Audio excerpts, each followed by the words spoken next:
The history we are told is a lie of omission. It is a story written by victors, not of wars, but of survival. Beneath the thin veneer of our recorded past, beneath the shifting sands and the crushing depths of our oceans, lie the echoes of civilizations that could shatter our reality. We speak of Atlantis. The name echoes in our collective myth. A cautionary tale of a technological marvel, a sophisticated empire of god-kings and advanced science, swallowed by the sea in a single night of fire and flood. Atlantis is the great what-if of our past. It is the ultimate distraction. Because for every scholar searching for that sunken kingdom in the Atlantic, the true cradle of humanity lies forgotten, sleeping peacefully in the vast expanse of the Pacific. We speak of Lemuria. Or as it was once known, the motherland of Mu. While Atlantis pursued technology, Lemuria pursued consciousness. While Atlantis built machines of war and power, Lemuria built conduits of harmony and light. One was an empire of the mind, the other, an empire of the soul. And in the silent, cosmic history of our planet, these two titans were set on a collision course. To understand what we have lost, we must first look past the glittering, tragic shadow of Atlantis. And turn our gaze to the dawn of consciousness itself. We must look to Lemuria. So, who were the Lemurians? Forget the primitive images of cave dwellers. The ancient texts describe them as a race of beings, perhaps the first humans, who were more energy than matter. They were tall, slender, ethereal in their movements. Their connection to the planet was so profound, they did not see themselves as separate from it, they were an extension of it. Their society was not built on laws, currency, or conflict. It could not be. Because the Lemurians were telepathic. Imagine a world without lies. A world where every thought, every emotion, was shared openly in a collective consciousness. Crime was impossible, for intent was instantly known. Greed was impossible, for all resources were shared according to need, perceived in an instant. They were a civilization of empaths. Their language was not spoken, but felt. Their debates were not arguments, but the blending of perspectives to find a purer truth. They lived in a state of harmonic resonance, not just with each other, but with the flora and fauna of their paradise continent.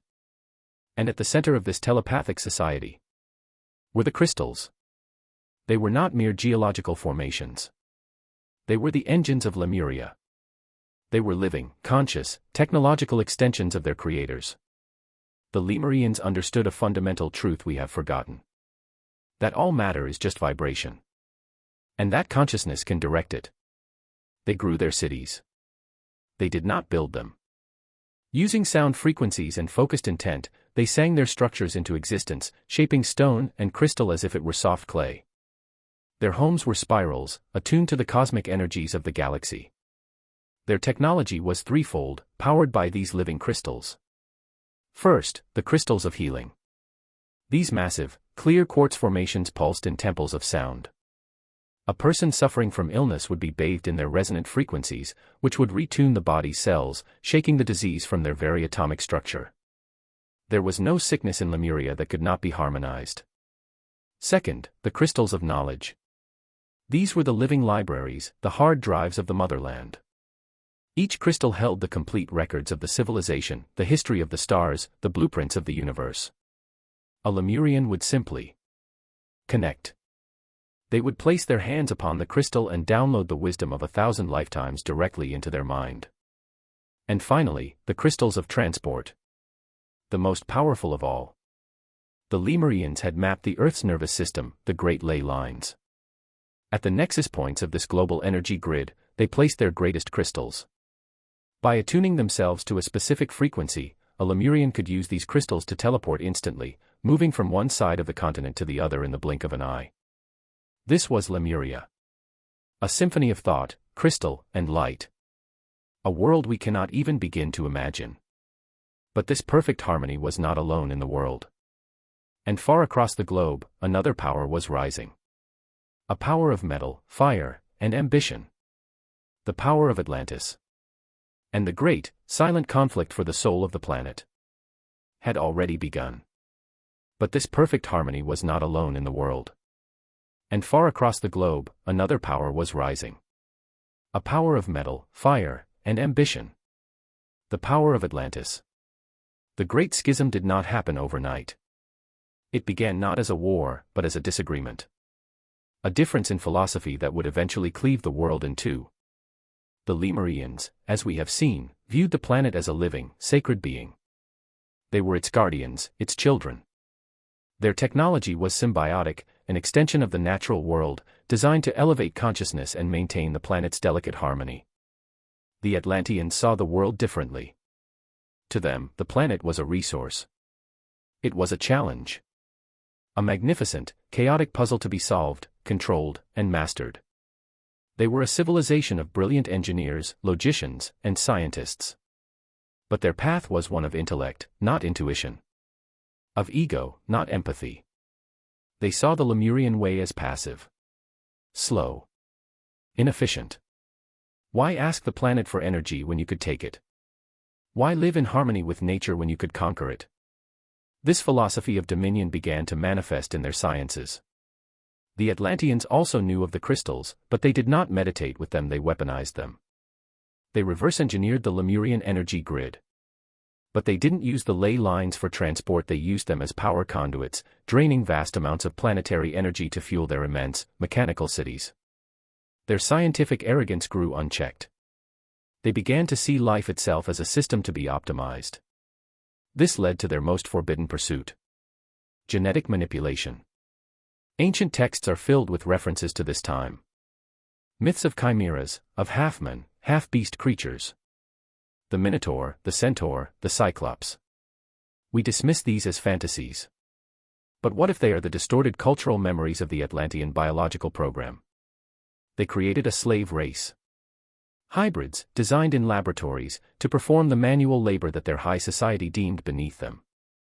They were playing God, shattering the sacred template of life that the Lemurians had sworn to protect. The Lemurians sent emissaries. They pleaded, they warned, they telepathically broadcasted visions of the discord this would cause. But the Atlanteans, cloaked in their intellectual pride, saw these warnings not as friendly advice, but as a threat. As an inferior, primitive civilization trying to halt the wheels of progress. The planet itself began to react. The energy grid, once a stable, flowing symphony, was now being violently exploited. The Earth's magnetic field began to flicker. The climate became unstable. Small tremors and volcanic eruptions became commonplace. The Lemurians knew this was the direct result of the Atlantean experiments, and that time was running out. The conflict was inevitable. But it was not a war of tanks and planes. It was a war of gods. A war of technology so advanced, we have no modern equivalent. The Atlanteans struck first. They believed one decisive blow could shatter Lemurian society. They had harnessed the crystal energy into a terrible weapon, a beam of concentrated energy, fired from their capital city, capable of leveling mountains. They aimed this weapon at the central Lemurian crystal temple, intending to cut the head off the serpent, to sever their connection to the collective consciousness. But they underestimated their enemy. The Lemurians, though peaceful, were not defenseless. They did not meet force with force. They met force with harmony. As the Atlantean energy beam shot across the sky, the Lemurians gathered at their crystal nodes. They did not build a shield. They sang one. They projected a unified, telepathic frequency, a note of pure, resonant love and planetary harmony. This frequency met the beam not as a wall, but as a tuning fork. It didn't block the energy, it deharmonized it. The beam of pure destruction fractured, scattering into a harmless aurora of light across the upper atmosphere. The Atlanteans were stunned. Their greatest weapon was rendered inert by a song. This act of vibrational warfare enraged them. What followed is what all ancient myths describe as the war in heaven. The Atlanteans, realizing they could not win with energy beams, turned to cruder, more catastrophic weapons. They used their technology to manipulate the weather, launching unimaginable hurricanes and electrical storms at the Lemurian continent. They activated volcanoes, attempting to tear the motherland apart from below. The Lemurians were forced to defend. They used their mastery of sound to create vibrational shields that could turn tsunamis away from their shores. They used their telepathic abilities to project visions of terror and confusion into the minds of Atlantean generals, a form of psychological warfare that shattered their chain of command. This was the War of the Gods, the Titanomachy of the Greeks, the Devajura Wars of the Vedas. It was a battle between two advanced human factions, their technology so magical to our modern eyes that we could only describe them as deities. And in this terrible war, the planet was the victim. The planet could not withstand such abuse. The war had raged for decades, and the Earth's systems were at the breaking point. The magnetic poles were unstable. The crust was fractured. The collective agony of the biosphere was deafening. The Atlanteans, in their final, desperate act of hubris, decided on a truly insane gamble. They believed they could win the war by tapping a source of energy so vast, it would be undeniable. They had discovered how to drill. Not for oil, but for the very core energy of the planet itself. Their chief scientists constructed their ultimate weapon, a massive crystal drill, in their capital city. Their goal was to punch through the crust and draw magma and energy directly from the Earth's mantle, to power a weapon that could boil the oceans. The Lemurians saw this. Their collective consciousness reeled in horror. They projected one final, desperate, planet-wide telepathic message to the leadership of Atlantis. Do not. You will destroy us all. You will destroy the world. The Atlanteans ignored the warning. They saw it as a desperate plea from a defeated enemy. They activated the device. For a moment, there was silence. And then, the Earth broke. The machine did not just tap the mantle, it cracked it. The resulting pressure wave was catastrophic. The entire continent of Atlantis shattered. The tectonic plate itself fractured. In a single moment, the Atlantean hubris was answered by the planet's core. Their continent, in a fiery, explosive instant, was swallowed by the ocean. But the cataclysm did not end there. The shockwave triggered a pole shift. The Earth's axis tilted. The oceans, pulled by new gravitational forces, rose up in a single, global wave, the Great Flood described in every culture on Earth. The skies filled with ash from the Atlantean explosion, blocking out the sun for years, plunging the world into a sudden, artificial ice age. The war was over. Everyone had lost. The Lemurians, their continent also sinking, were not surprised. They had prepared. Unlike the Atlanteans, who were consumed by fire and water, the Lemurians had seen the end coming. Their final, great project was not a weapon to win the war, but a plan to survive the aftermath. Their great departure was not a surrender, it was a preservation. Knowing the surface world was about to become uninhabitable for millennia, they activated their contingency plan. They did not try to save their cities. They tried to save their consciousness. The great crystals, which had once powered their society, were retuned for one final act. They became ascension engines. The Lemurians gathered in their temples. Using their collective, focused consciousness, they used the crystals to open gateways. Some, the great sages, simply dissolved their physical bodies, ascending to a higher dimensional plane of pure energy, beyond the reach of the cataclysm. Others, the caretakers, embarked on a different journey. They activated the crystal transport grid one last time, but the destination was not on the surface. They went inside. They moved their society into vast, pre-prepared cavern systems deep within the Earth's crust, near the planet's core, a network of cities that would come to be known in myth as Agartha, the Hollow Earth, a subterranean paradise, waiting for the day they could return to the surface. The sinking of Lemuria was not a tragedy, like Atlantis. It was a managed retreat. It was a conscious, deliberate, and mournful withdrawal from the world, leaving the surface to the primitive, traumatized survivors who would eventually become us. The great cataclysm did not just swallow Atlantis, it shattered the unity of the entire world. The survivors of Lemuria's great departure did not abandon Earth entirely. They knew their wisdom must be preserved, and so a few dedicated groups remained behind, the Seeders. These were the great teachers, the spiritual architects who stepped onto the smoking, traumatized surface world to guide the primitive, amnesiac remnants of humanity. They carried no weapons, only the knowledge of harmony, sound, and the crystal matrix. Their journeys birthed the foundational myths of our modern civilizations. Look to the Pacific. This was the heart of the motherland, and the echoes here are the loudest. The Polynesian people, the masters of the sea, hold the deepest cultural memories of Mu. Their legends tell of a time when the great continent sank, and their ancestors, guided by spiritual powers, navigated the rising waters in great canoes, led by visions. Consider Easter Island, Rapa Nui. The colossal Moai statues, gazing inward, remain an engineering impossibility. How did a primitive people move and erect these giants? Lemurian lore suggests the Moai were created by the surviving cedars who attempted to use the ancient technology of sound levitation, vibrational energy, to shape and transport the stone. The statues themselves were not monuments, they were attempts to anchor the Earth's energy grid after the cataclysm. The Lemurian trail also leads us to the Americas. The Mayan and Olmec civilizations, with their sudden, inexplicable knowledge of advanced astronomy, cyclical time, and pyramid building, were also guided by these cedars. Their sophisticated calendar was not just a means of tracking days, it was a desperate attempt to chart the recurring cycles of planetary disaster that the Lemurians had foreseen. Their deepest secrets were hidden from plain sight. And nowhere is this hidden legacy more profound, and more accessible, than in the American West. The vast, imposing Mount Shasta in California has stood for centuries as a beacon of mystery. According to consistent esoteric accounts dating back over 100 years, this mountain is not just a volcano, it is a gateway. It is said that deep within Mount Shasta, the spiritual descendants of the Lemurians built one of their hidden, protected cities. Telos.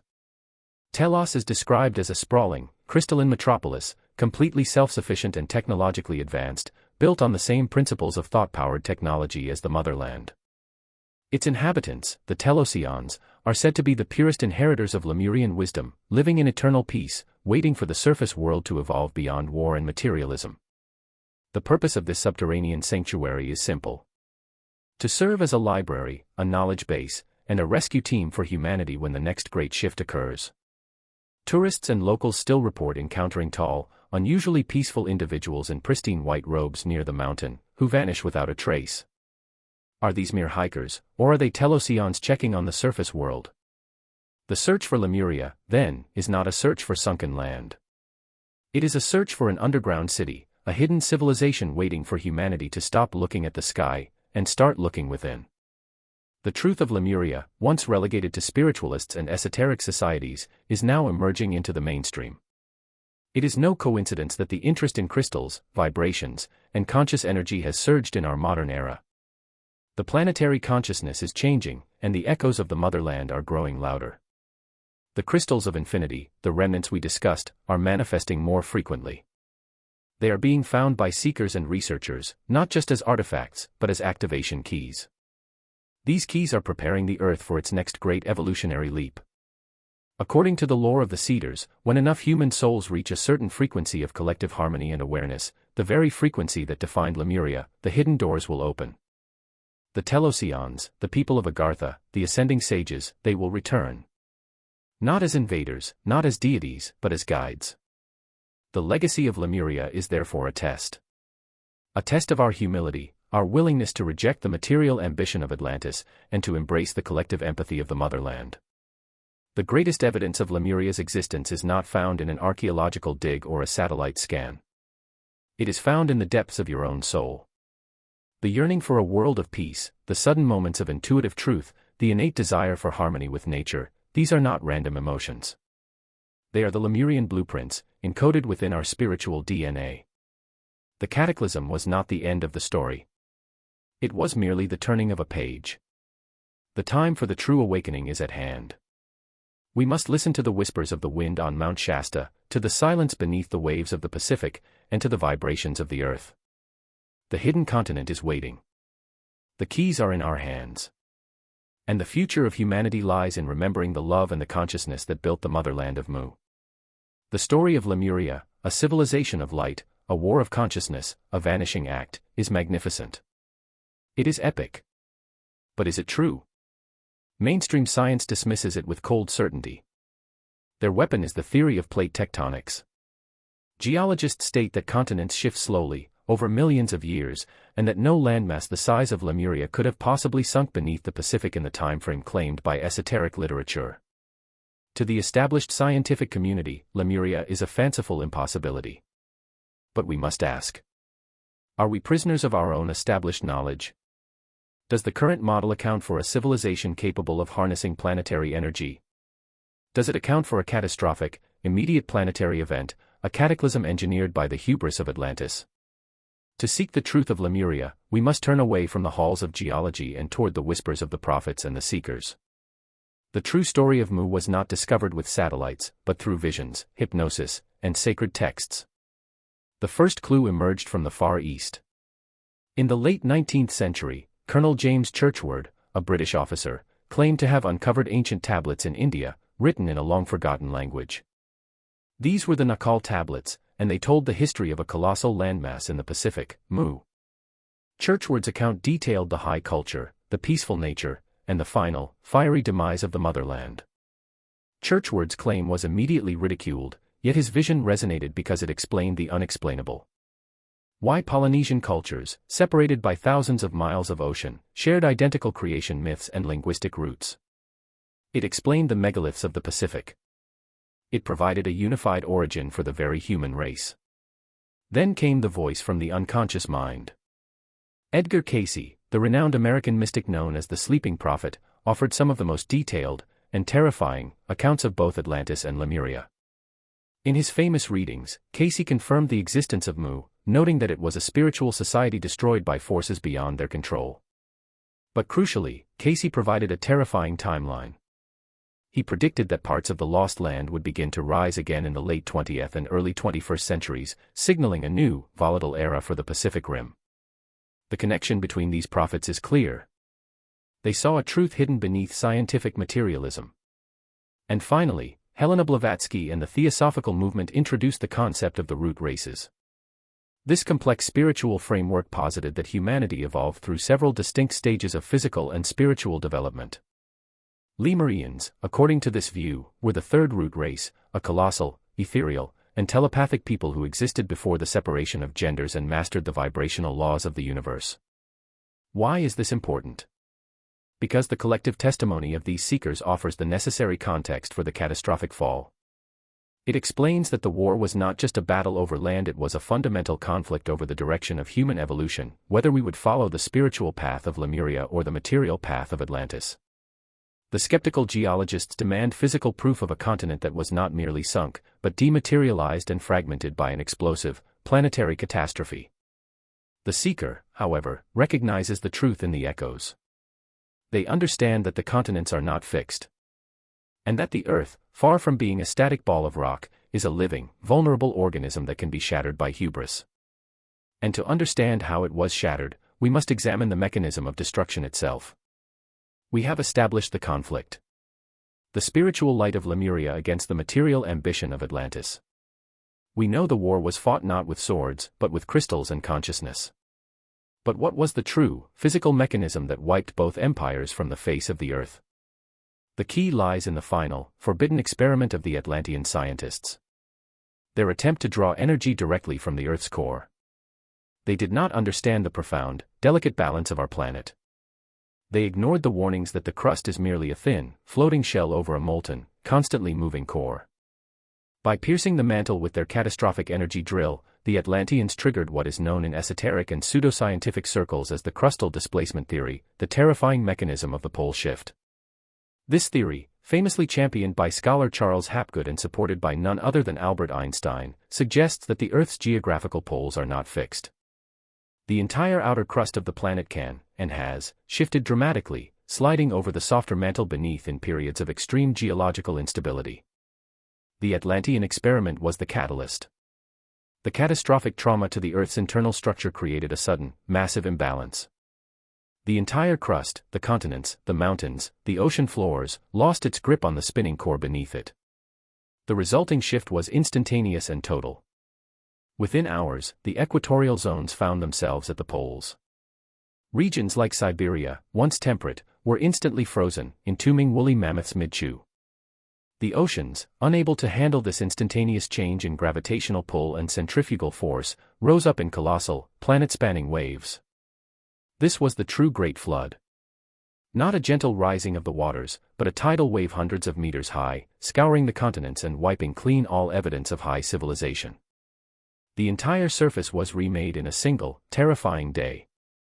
The sinking of Atlantis and Lemuria were merely local, violent results of a global, planetary breakdown.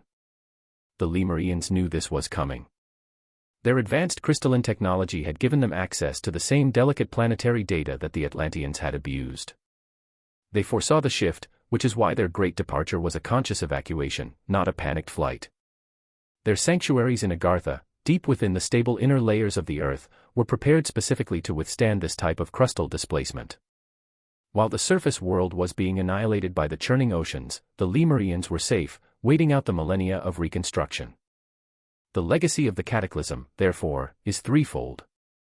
First, it is a warning. It is proof that technology without spiritual wisdom is a planetary doomsday device. We are repeating the mistakes of Atlantis with our modern pursuit of mastery over nature. Second, it is a promise.